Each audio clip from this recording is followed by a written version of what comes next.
الأنبياء والمرسلين وعلى آله وصحبه أجمعين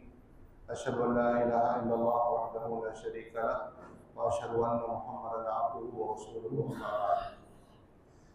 نبی مکرم صلی اللہ علیہ وآلہ وسلم کا قول، آپ صلی اللہ علیہ وسلم کا فعل،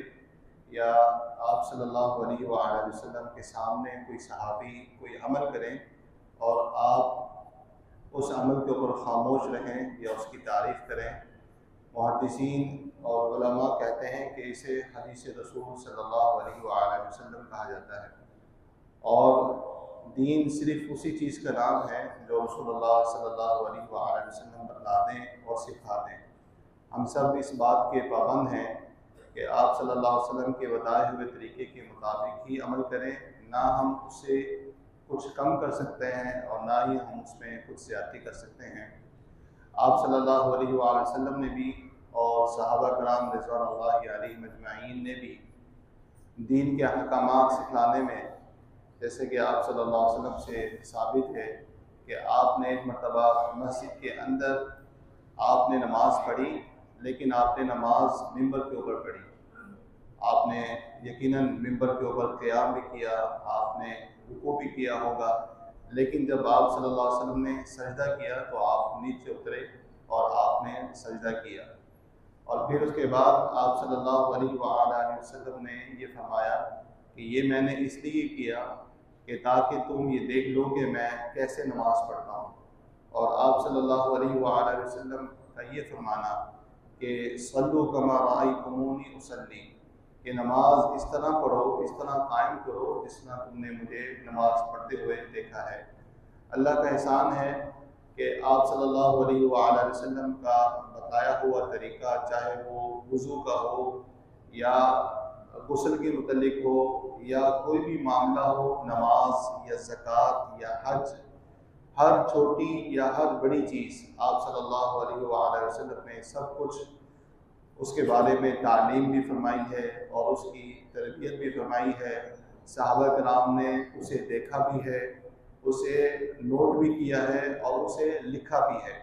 آپ صلی اللہ علیہ وسلم کے زمانے میں بھی احادیث لکھی جاتی تھیں، اور آپ صلی اللہ علیہ وآلہ وسلم کو ایک صحابی نے بتایا بھی کہ میں آپ کی احادیث کو لکھ لیا کرتا ہوں۔ اور یہ واقعہ کچھ اس طرح ہے کہ خاص طور پر وہ لوگ یا وہ جو اس شبہ کا شکار ہو جاتے ہیں، یا لوگ جو یہ بات کہتے ہیں کہ یہ جو احادیث ہیں اسے 1400 سال یا اب یا یہ احادیث جو ہیں یہ 200 سال یا کئی سو سال بعد لکھی گئی، تو ان کے لیے اس حدیث کے اندر ہمارے لیے سبق ہے کہ رسول اللہ صلی اللہ علیہ وآلہ وسلم کے ایک صحابی آپ صلی اللہ علیہ وسلم کی حدیث کو لکھ لیا کرتے تھے، اور پہلے قرآن مجید کو لکھا جاتا اور احادیث کو بھی لکھا جاتا۔ آپ صلی اللہ علیہ وسلم نے کچھ وقت کے لیے فرمایا کہ قرآن مجید کو صرف قرآن مجید لکھا کرو اور باقی کچھ نہ لکھو، لیکن بعد میں آپ صلی اللہ علیہ وسلم نے اس کی بھی اجازت دی۔ جیسے ایک صحابی آپ صلی اللہ علیہ وآلہ وسلم کی حدیث لکھا کرتے ہیں، تو انہوں نے اس حدیث کو ایک مرتبہ لکھنا چھوڑ دیا، اور جب آپ صلی اللہ علیہ وآلہ وسلم کو پتہ چلا کہ یہ میری باتوں کو لکھ لیا کرتے تھے اور اب یہ نہیں لکھتے، تو آپ صلی اللہ علیہ وسلم نے پوچھا،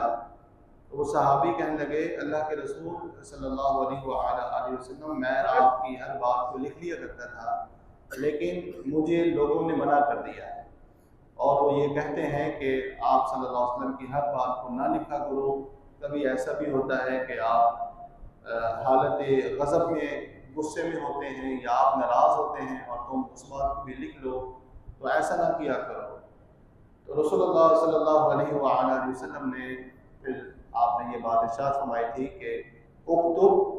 واللہ لا یخرج من ھذا الا حق، اور آپ نے اپنی زبان مبارک کی طرف اشارہ فرمایا تھا کہ نہیں، لکھ لیا کرو، اللہ کی قسم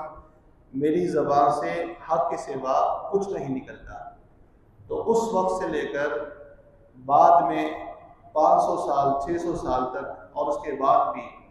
حدیثیں اس کی چھانٹ پاٹ ہوتی رہی اور حدیثیں لکھی جاتی رہی، اور اب ہم سب جانتے ہیں، ہم سب اس بات کا علم رکھتے ہیں کہ حدیث کی کچھ کتابیں ایسی بھی ہیں، کچھ موضوعات ایسے بھی ہیں کہ جس میں سب کا سب جو لکھا ہوا ہے وہ صحیح ہے،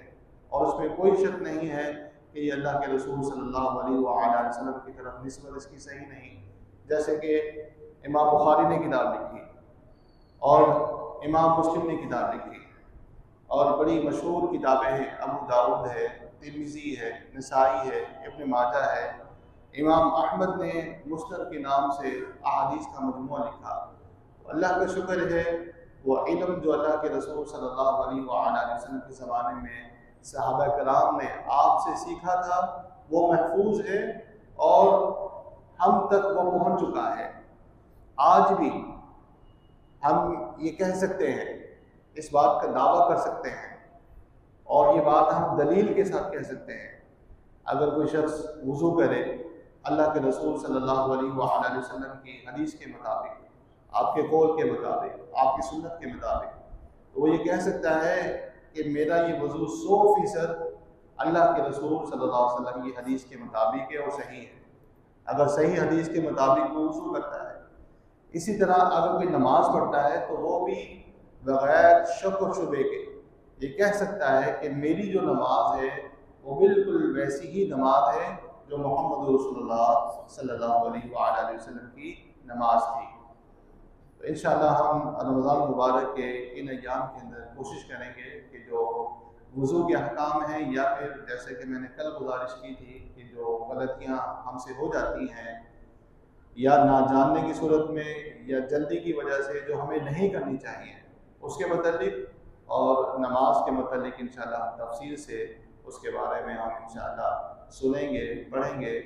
اور انشاءاللہ ہفتے سے جو وضو کا طریقہ ہے میں آپ کو بتاؤں گا، اس کے بعد انشاءاللہ نماز کے متعلق ہماری بات ہوگی۔ اللہ سبحانہ وتعالی سے دعا ہے کہ اللہ سبحانہ وتعالی ہمیں قرآن مجید اور سنت رسول صلی اللہ علیہ وسلم کو پڑھنے سمجھنے اور اس کے اوپر عمل کرنے کی توفیق عطا فرمائے۔ سبحان ربک رب العزۃ عما یصفون وسلام علی المرسلین والحمد للہ رب العالمین۔